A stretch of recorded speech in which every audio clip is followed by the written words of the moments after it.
Assalamu alaikum once again. Now today we're going to have our fourth session on learning the skills in case study. Hope you have had a good learning experience based on the activities we did last time. So further on, as we draw on what we discussed last time, in today's session we're going to talk about inductive method. As we have earlier discussed that there are two methods which are normally used in solving a case study. One is the deductive method and the other one is the inductive method. As we discussed deductive method last time, today's session, before we start the inductive method, we'll do a brief recap on the deductive method so that we refresh everything that we have gone through earlier so that we can relate it to inductive method and see where things go different and where things overlap. So with that, let's start, and hope you will have a very learning experience in today's session, because this is going to be our second last session. And in the last session, we're going to talk about a real case study project that you will be doing. So for that, let's talk about it. For now, business case study, this is your MG2528. As you know, last time we also saw some links which I gave you, and I hope you all have visited those links. The first link is about Cornerstone Dynamics, which is a consulting firm, and they have done a very good work which they have uploaded on their website regarding customer relationship management. And their insights would come in handy when we deal with that case which we were earlier talking about, which is about Micronet broadband, a service of Neatel. If you remember the issues discussed in that case and the question that we were dealing with, and we tried to attempt that question in light of deductive method.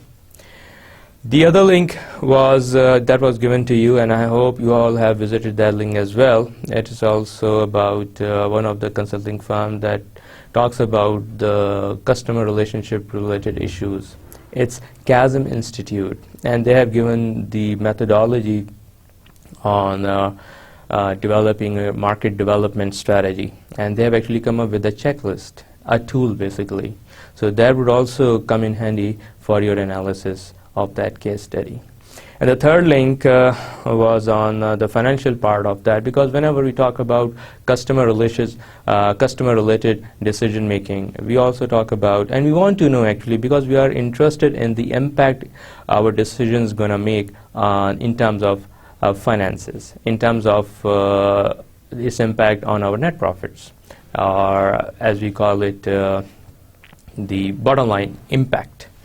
So this is there, and the website is kfknowledgebank.kaplan.co.uk. This is an extremely very fully loaded website that gives you all the business related tools needed to perform a very good case study analysis. And then another aspect of that website and the link has been given here is on strategy into action, how you can put strategy into action basically. And I hope you all have visited all these four links, and because these are the knowledge banks, these are the resources that we need actually to address the issues that we come across in cases, as they would be given to you through the course of your MBA program and towards the final project as well.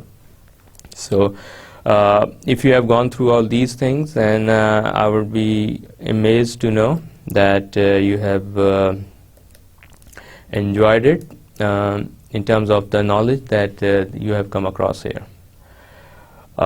You can click from here, or you can go to the website directly by copying and pasting it on the browser. All right, so now let's move on to the next slide. Here, if you remember this model that we talked about in our last slide, In our last lecture slide, where we talked about kind of different relationships that customers might want to have with the company for its products or for its services. So here we have come up with a model, a sort of a quadrant basically, where they have identified different levels of relationships that might exist between your customer base and the company you belong to.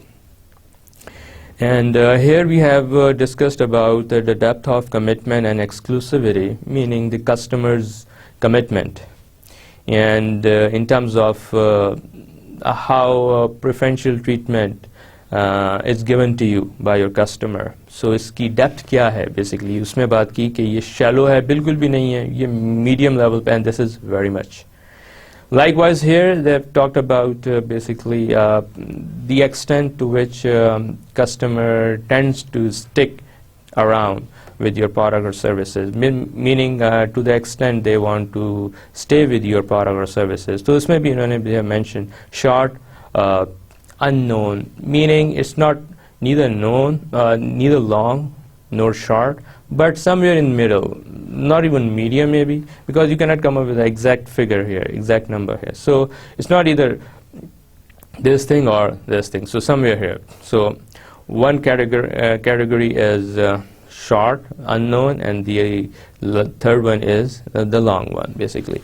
And here you have seen this is the optimal ideal situation where you find your customer high on both ends, both on expected length of partnership and the depth of commitment and exclusivity. And they have named this kind of a relationship a marriage, Whereas opposite to that, the extreme level, another one over here is a single transaction, where the expected length of partnership is extremely short, as well as the level of commitment is extremely short as well.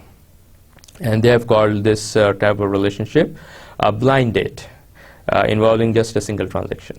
Meaning, it's just like on a spot transaction. You go to a shop or go to a mall, and over there you ask around different prices and decide on one best price, and you buy from there.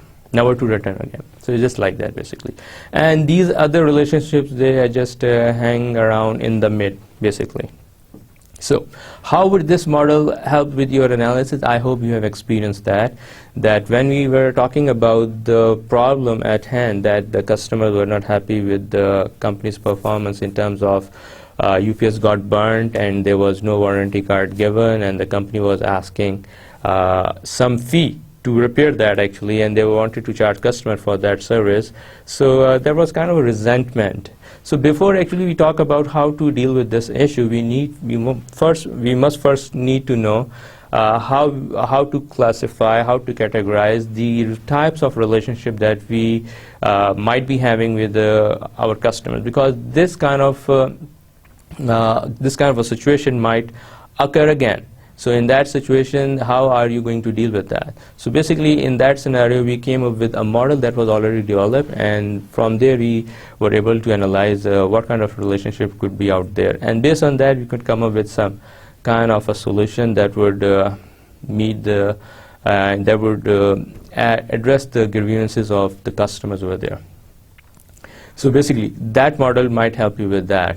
Anyways, we move forward here. Now, moving away from deduction to induction now, here we can talk about the inductive approach, and today we're going to talk about discussion on issue at hand, which is again the same issue that we were discussing earlier.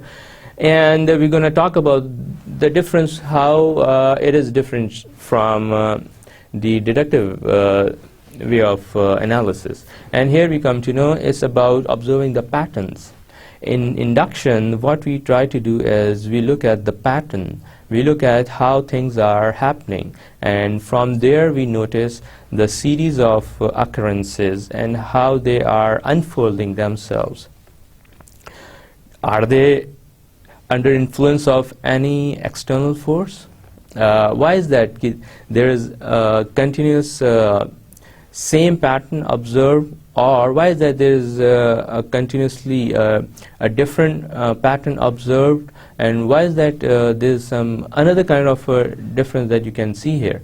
So these are the observations that we try to identify by looking at the problem. And when we talk about inductive, we start with the problem first, and then we go upwards like this to a bigger picture. Conversely, under deductive method, we would from bigger picture go down to the main problem. So that's the difference basically, and these both approaches might help you understand the problem at hand in a realistic term. So in inductive approach, we talk about micro-analyzing of a problem, and then from there we try to identify what are the causes, what are the effects, and how they are interrelated to each other. Is there any pattern that's is seemingly forming between the two, meaning cause and effects?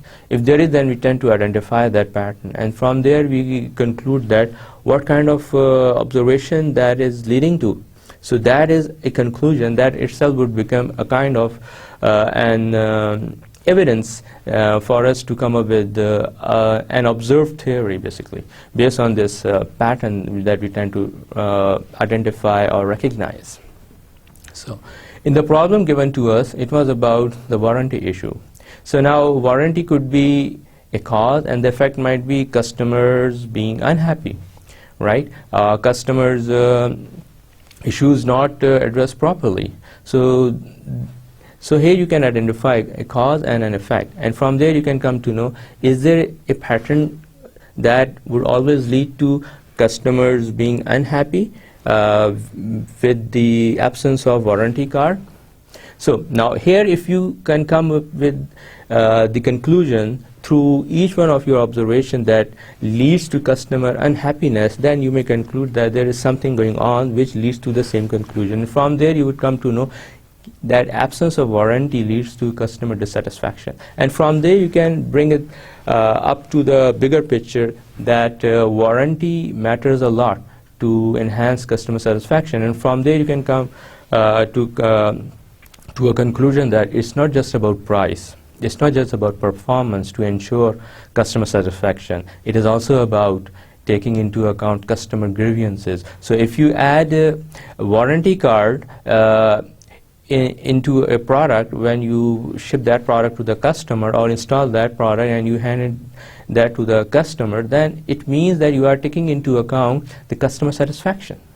So from there we come to know that there's something else also which has long been overlooked or forgotten by the company. That it's not just about the promotional campaign, it's not just about the discounts, it's not just about coming up with new and noble ways of satisfying customer through different packages or through different services being offered, but it's also about something that you take into account, which is their genuine grievances. And that further leads to the customer satisfaction. So from there you can conclude that, well, there's something we've never observed, and it's not just about price, low price leading to customer satisfaction, high quality leading to the customer satisfaction. It's also about ensuring and fully following through your commitment on warranty terms and condition, which also leads to the customer satisfaction. And boy, here you could be all amazed to know that warranty precedes the rest, be it price or be it the performance of the product. Warranty actually supersedes everything, because it's just about the company's promise made to the customer, and the customer expects company to actually get that promise followed through by the company. And if the company doesn't follow through that promise, then it means the customer has been betrayed and their trust level has gone down. So from there you can come up with a very different kind of analysis of through induction method, and there you could come to know how to actually satisfy the customer needs, and that directly links with the warranty matters basically. And from there you could conclude that this is something that we need to analyze in order to achieve the maximum customer satisfaction.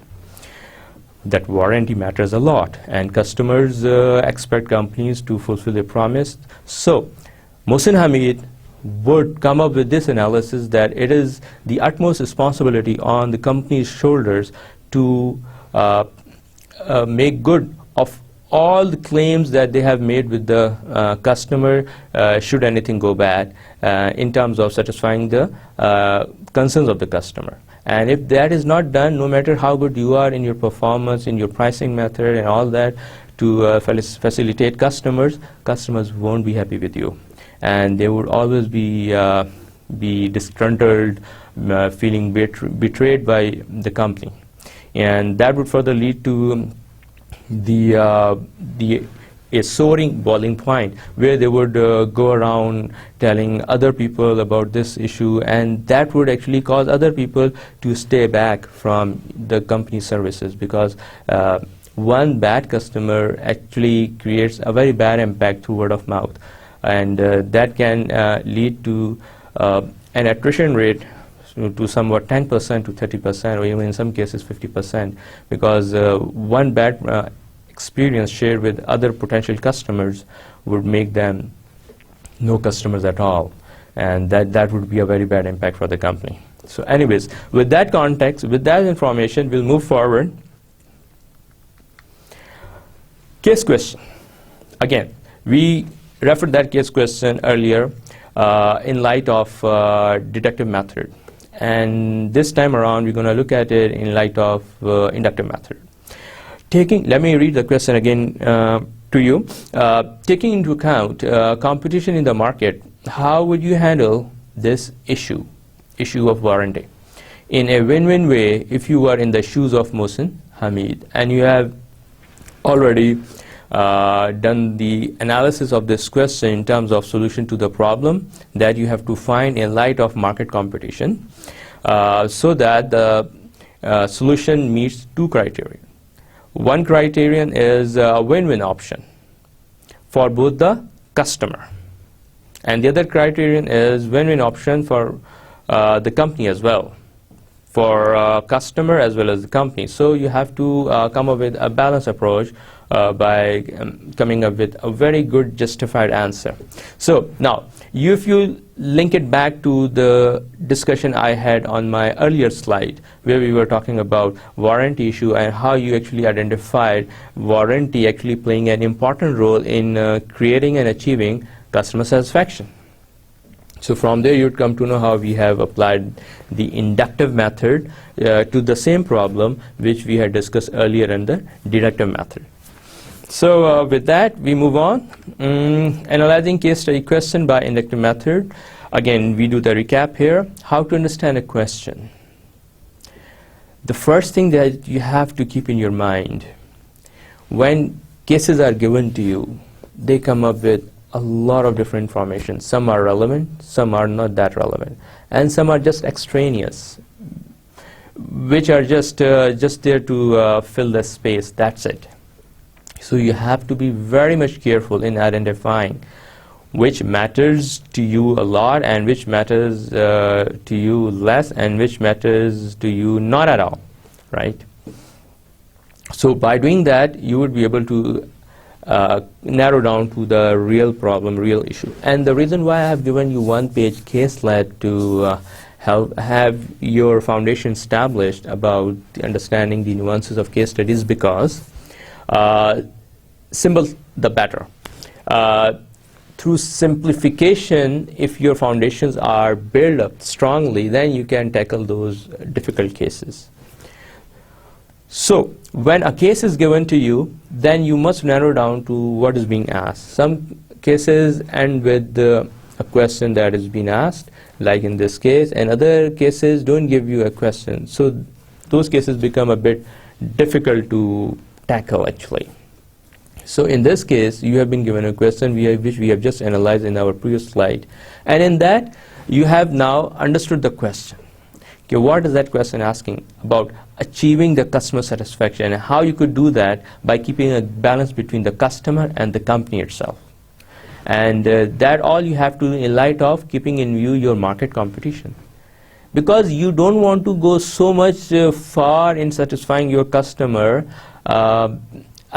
against the risk of losing your market competitiveness, because your competitors are out there and you want to ensure that whatever move that you take is as much competitive, as much sustainable as possible, because you don't really want to risk any bad move that would create a bad impact on your customer base, meaning resulting in the loss of revenue for you.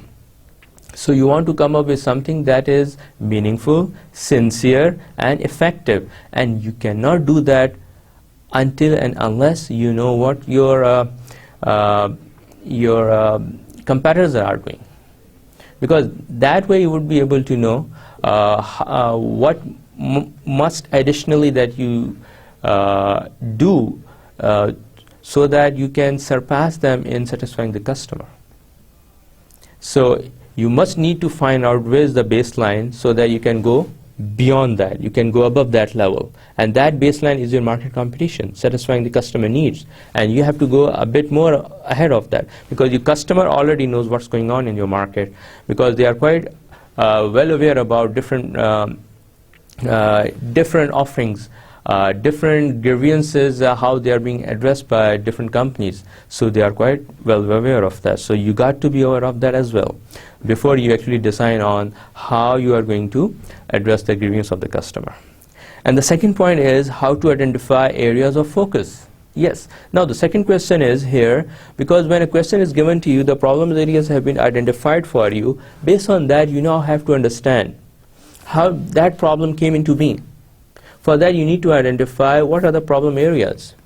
Well, there are certain problem areas which are 100% crystal clear to you, whereas other problem areas are not direct, not so direct. They are like indirect way of impacting your major core area, but they are interrelated with each other. So you need to identify how they are interrelated with each other and how they actually impact each other.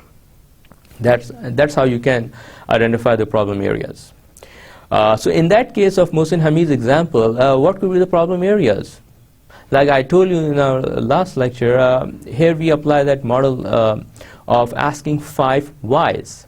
If you ask those 5 whys in such a way from the end all the way backwards, so that one question is logically linked to another question, and that question is logically linked to third question, and so on, thereby you can actually seek to establish the real cause of the problem.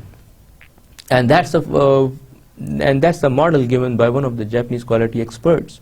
So that's what we discuss under deductive method. But now here we're talking about inductive method. In inductive method, we actually look at the problem closely, and it might so as well be happening that the problem that you are looking at might be a little different or entirely different than exactly the same problem that must have happened to some other customer.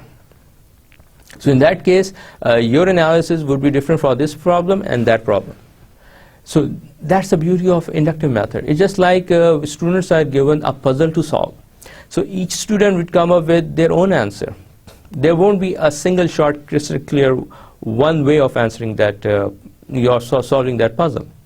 So that's the same case with inductive method. So here we're going to look at the problem into more detail, and by identifying all those interrelated causes. And simply put, the way when I say interpretation would be different by each student, it would be because the way how they interrelate all those cause and effects together, how they perceive those cause and effects interrelated to each other, dependent on each other. And to that, it depends how they actually perceive that. That's how their interpretation tends to be different from each other. So that is one of the reasons that when we talk about inductive method, we talk about identification of a problem from the grassroots level, and looking at the circumstances and trying to relate as much as possible all those circumstances which are in existence at that problem area, at that problem point, so that we can come up with a realistic conclusion. And that conclusion would be different from student to student. And that's the beauty of a case study, basically. Although deductive way of doing a case study is easier because you have already got ready-made frameworks that you need to apply and get a good, logically forceful sounding well answer to a problem. But for a inductive method, you have to actually go deeper into the issue, and then you have to make your own judgment, make your own interpretation. Yes, and sometimes it might happen that you can come up with something which is a totally different framework, which you can establish as a theory later on.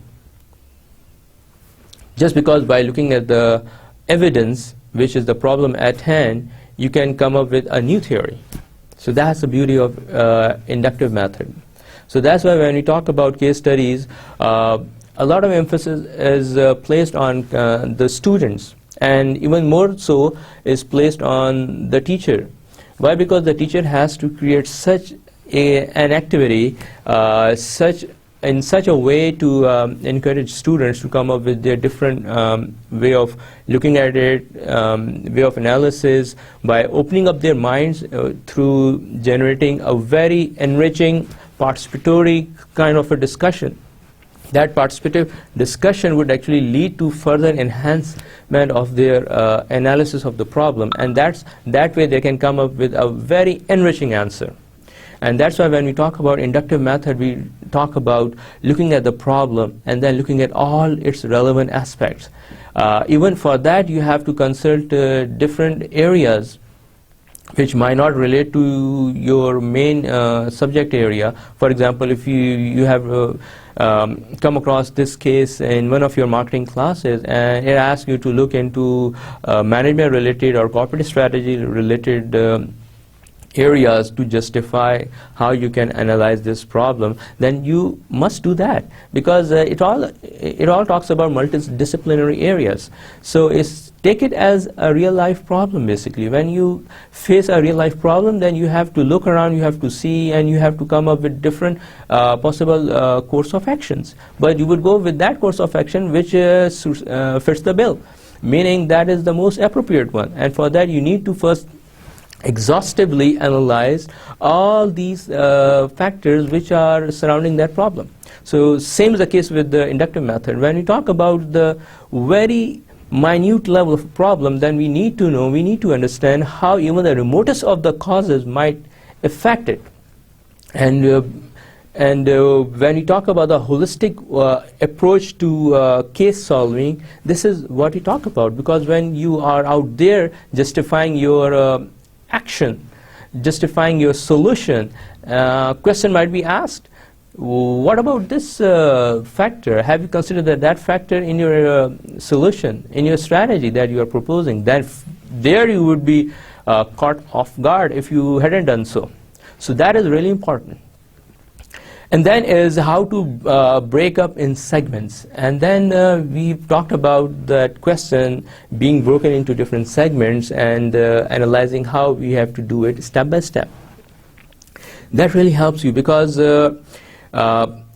finding an answer to a problem is not so much of a thing than actually understanding the problem first. And when you talk about understanding a case problem, it's not an easy job.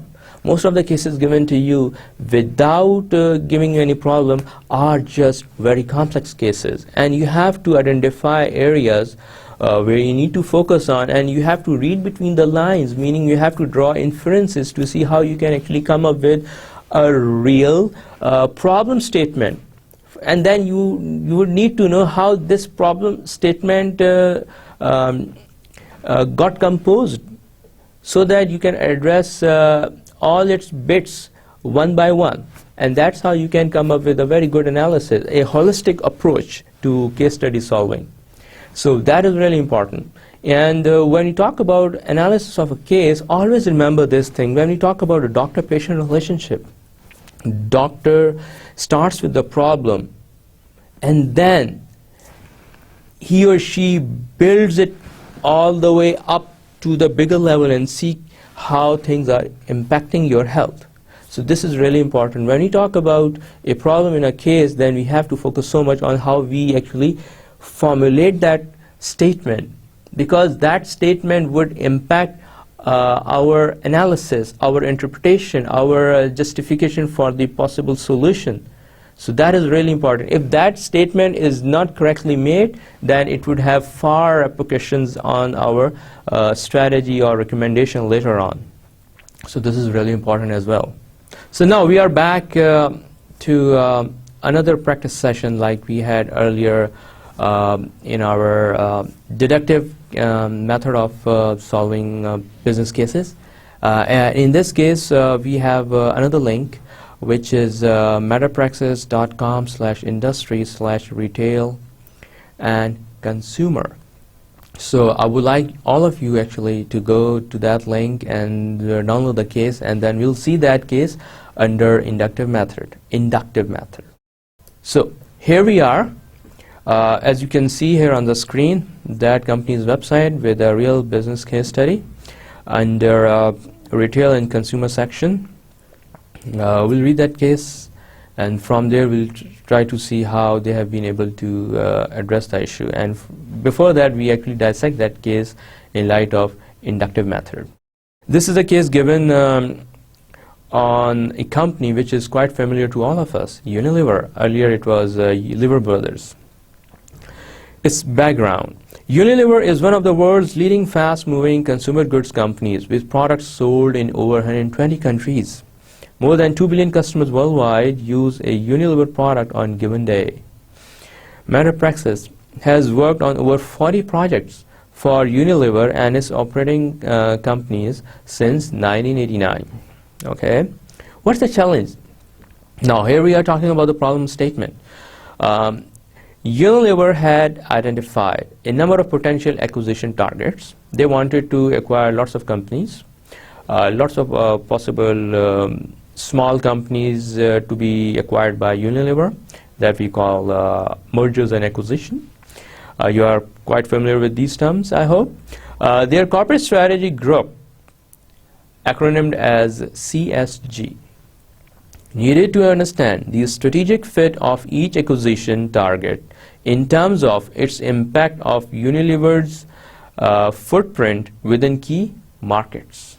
Meaning that corporate strategy group wants to analyze the potential impact that new incomers, the companies that they are going to acquire, would have on Unilever's strong market presence, in terms of enhancing that market presence or making it consolidated or fortifying it furthermore. They identify the requirement for an integrated business modeling. Now, they've talked about one kind of a platform where all the business related activities are integrated between the company and its subsidiaries. And visualization tool that would enable rapid evaluation of the geographic and category footprint in terms of their market competition, in terms of how they are performing, in terms of how the sales actually impacting their overall competitiveness in that particular market. Competitive strength and growth potential arising from each potential acquisition, and they want to monitor how well those new acquisitions fit into their overall business in terms of supporting their existing competitive standing, in terms of enhancing that competitive level to that level which they want to achieve, actually, for which they had earlier hoped for before buying those companies, because Unilever wants to acquire these companies to enhance its competitiveness, level of competitiveness, and it can only achieve that if it has a very strong monitoring progress after acquisition phase is over, so that they know if things are not going as planned, so they can take necessary remedial actions before it's too late. This would enable CSG to quickly assess the strengths and weaknesses of each proposed transaction and communicate the analysis rapidly and intuitively to the senior executive team. So before acquisition phase, if they have this kind of a tool already where they can sense how the potential company, new company that they want to acquire is operating in the market and how it's behaving in terms of its competition, in terms of realizing its growth, realizing its financial objectives in terms of profits, clientele base, new product launch, market competitiveness, and so on. If they can have a kind of a dashboard experience on that in terms of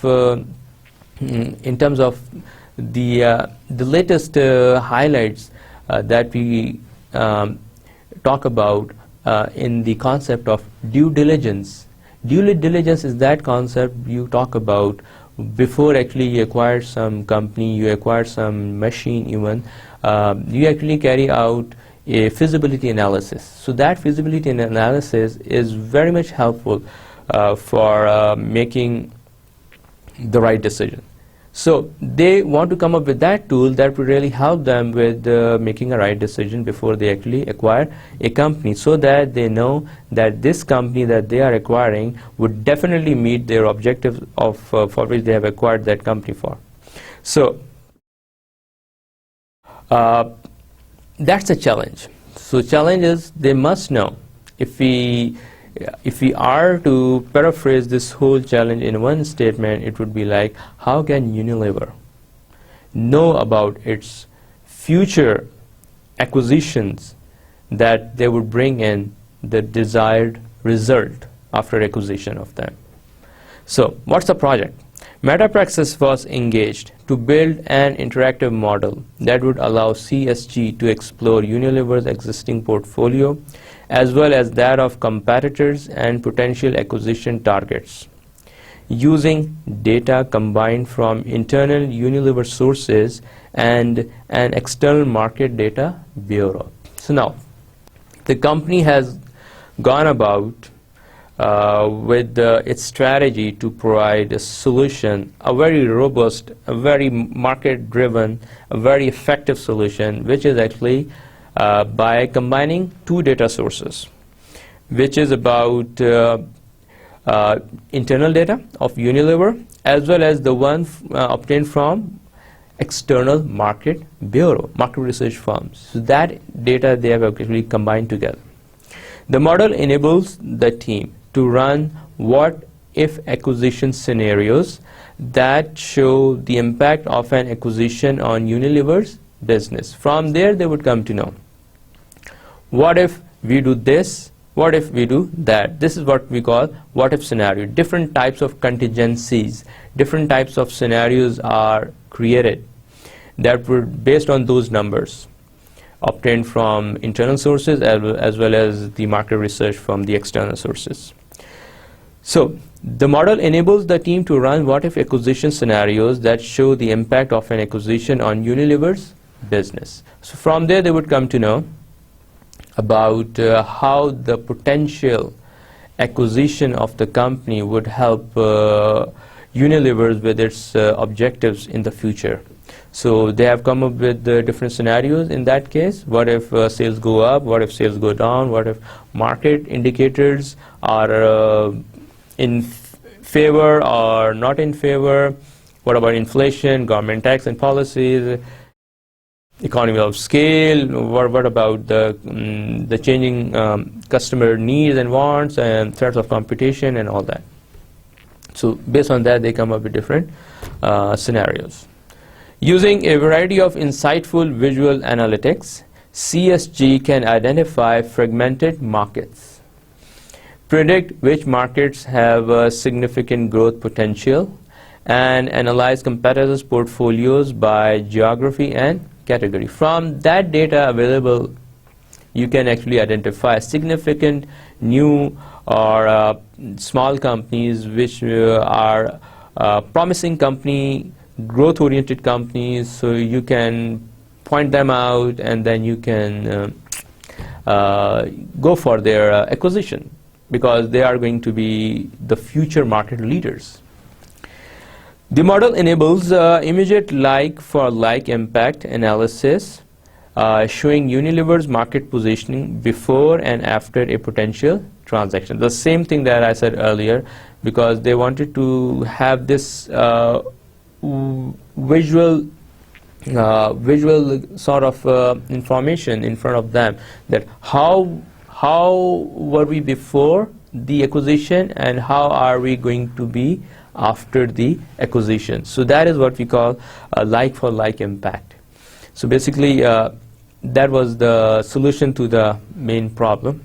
And from inductive approach, you could see they have come up with a unique way of solving that challenge. What was the challenge? Challenge was Unilever was not aware, and they were quite confused. Should we go for this company or not? The question was quite uncertain for them to answer. So the company came up with this solution. They said, okay, we want to get access to your internal company information in terms of your market performance, your profits, your cost, your product sale, and so on. And then they got that fortified with the market research reports on customers, on competitors, on economies, and so on.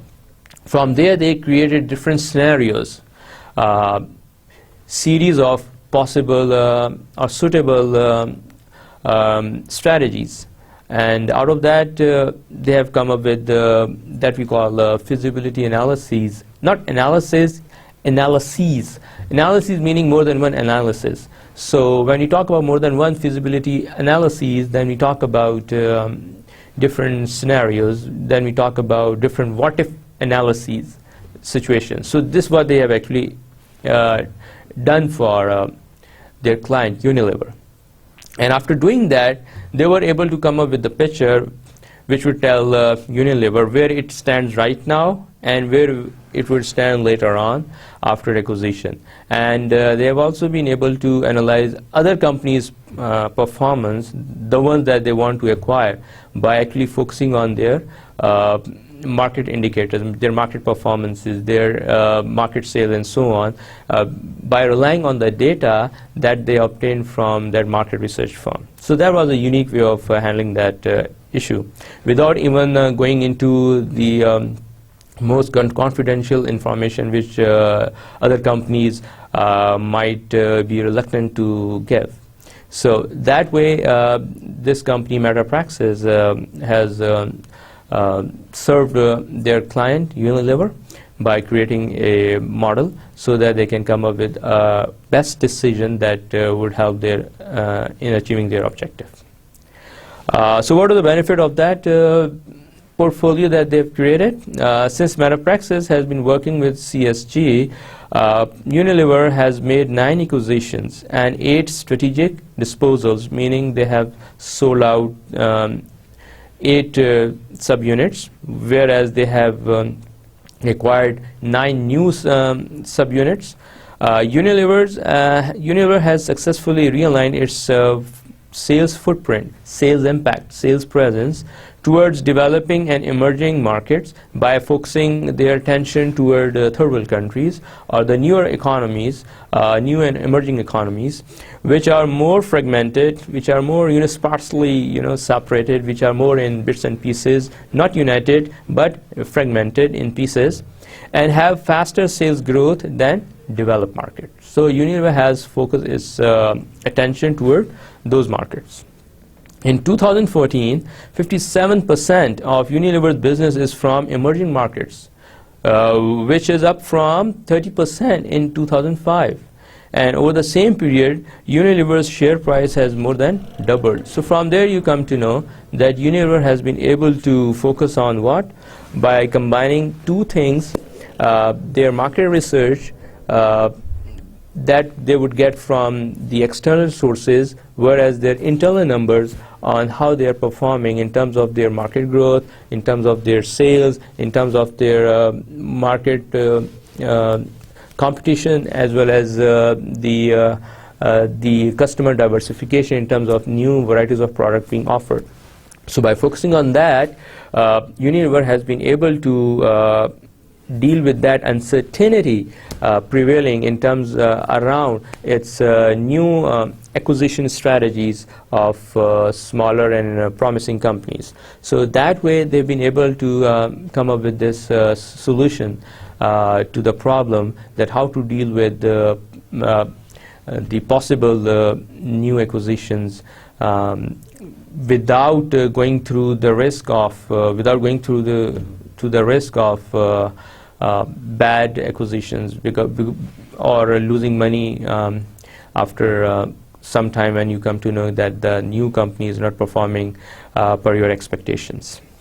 So that is one way of actually looking at how inductive way of thinking helped Unilever through its external consulting firm, Metapraxis, that developed a software that would analyze different types of possible solutions in terms of the objectives laid down in Unilever's corporate strategy.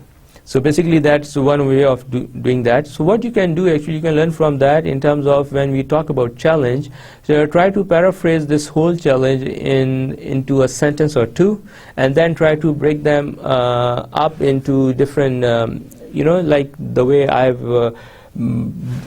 broken that Mohsin Hamid's business problem into different segments, into different pieces. So you can also do the same here by putting them separate into different fragments. You can come up with a very focused view of how you can analyze this problem, and you can also know how these things are interrelated with each other and how they are impacting each other.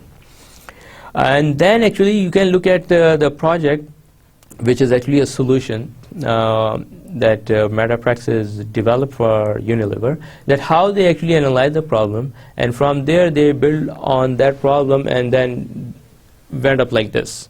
Meaning they actually identified what was the challenge at hand and how they can tackle that challenge, and then they actually focused on their market objectives, and by building those features in their solutions so that those features can achieve the overall market objectives of Unilever.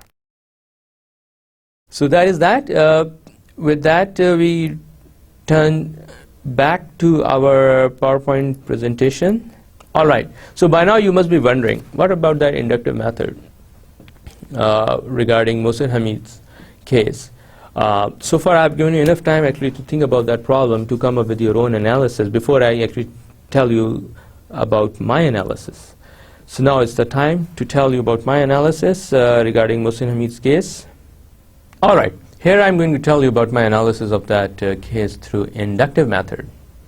As you have seen that the problem statement or the challenge was how to come up with a situation, a solution to that particular situation where you can keep both the customer as well as your company happy and satisfied.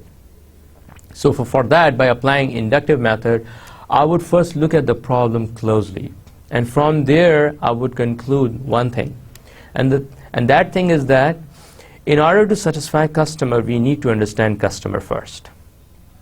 And this is where the starting point of inductive method begins. By understanding the customer, you would be able to identify what are the reasons that make customer happy or unhappy.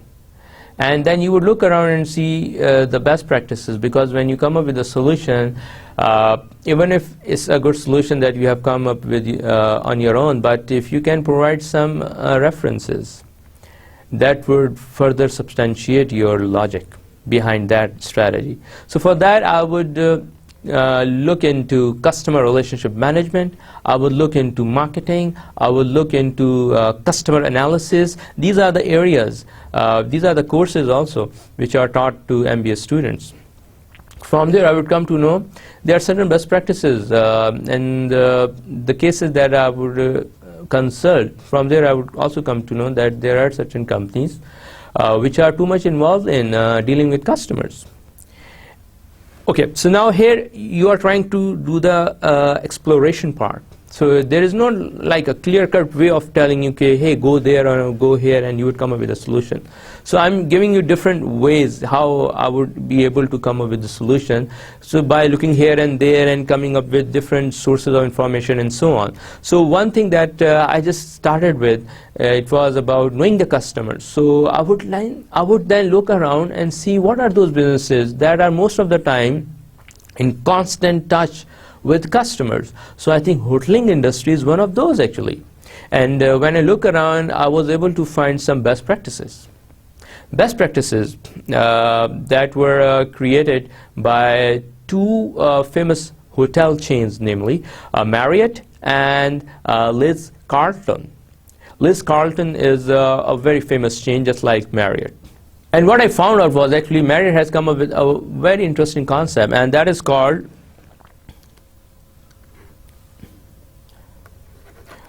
Learn Principle, where L stands for learn, E stands for empathy,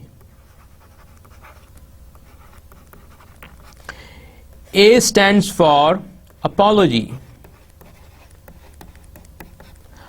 R stands for reaction, or react, and N stands for notify. Okay, so now the concept behind this LEARN acronym is that when a waiter or any hotel staff come across any customer related issue, so they would try to know what happened actually. So this is what learn means. And then empathy, meaning putting yourself in the shoes of other, meaning putting yourself, if you are the hotel staff member, attendant, put yourself in the shoes of your customer and see how you would feel if this would have happened to you. So how would you feel about it? And then is apology, that you must tender apology. And then react, you must then look for possible solution. And then you must inform the management as well about that problem, which means notify. So this is one best practice prevailing at Marriott, and the other best practice prevailing at Ritz-Carlton, they have talked about, based on which they actually train their staff members as well, waiters, attendants, and so on, hotel executives and all that. They actually come up with this phenomena that when we apologize, normally we say to the customer that we are sorry. Whereas the best practice that Ritz-Carlton has introduced was actually saying not this is sufficient. They say it's not just sufficient to say I'm sorry alone. It's rather more important when you say please accept my apology. Rather you must say please accept my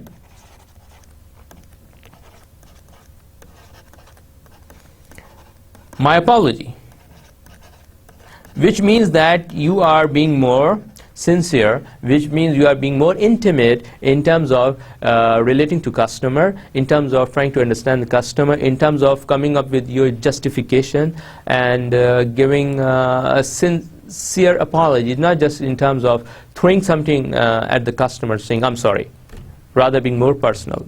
So based on that, I would come up with this strategy that Mohsin Hamid should probably look at responding back to the customer.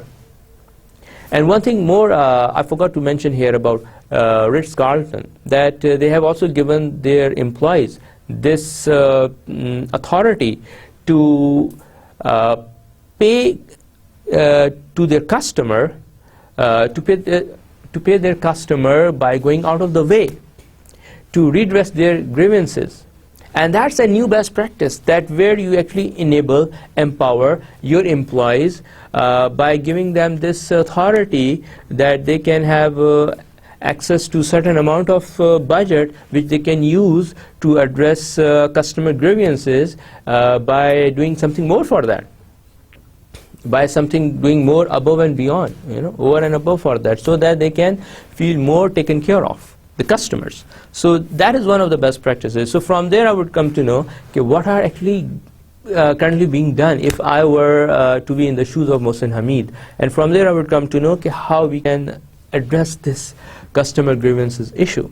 So from there I hope you have got the hints, you have got the points from based on inductive method, that how you can actually approach this problem and then follow it back to the bigger level of achieving your corporate objectives. Meaning, you can apply this model of learn, you can apply this model of apology, where we talk about being more personal, and then you talk about giving employees this authority to address this customer grievances by taking action right there at the spot on their own, without having to go through the long maze of bureaucratic procedures and so on, and waiting for approvals and so on. So, because something that is done right there, that is the real impact factor. That is the real impact making thing, and that is where you never miss the boat in terms of gratifying your customers. So this is something really unique that you would be able to identify, and then you would be able to highlight to enrich that customer experience for micronet broadband users. And I think that will really make a very strong difference, you know, huge impact. So that's how we actually do the inductive analysis, by looking around and see the best practices, by looking at the problem at hand, by looking at what are the causes and what are the effects, and by looking at even the remotest causes, remotest effects, and see how they actually relate to the problem at hand. And from there we can come to know, okay, this is the way that we can go about by gratifying our customers. And because this is the practice that we have actually seen practiced at hotels, as big name as Ritz-Carlton, or as big name as Marriott for that matter. So that way you can, you know, justify your conclusion, justify your solution, justify your recommendation. All right. So that is the part on induction method, and with that, I would say we have come to the conclusion on another important way of dealing with case study, which is inductive method. Before that, we discussed deductive method, and in our upcoming session, we are going to talk about abduction method, which is about deduction plus induction. That's a hybrid approach. We are going to talk about this, and we'll talk about this model which is given here in terms of steps and so on. And but before I conclude, I would like to recap on the today's session that we have gone through. We first analyzed the case study questions. We have learned how to do that under a inductive method. And then we applied inductive method. We went to a website where we actually did a practice session on inductive method. And then we discussed, not in detail, just a slight overview of abductive method. So in the next session, we'll talk about abductive method in detail. But for now, thank you very much. Hope you have enjoyed and you've understood the nuances of this case study. Thank you very much.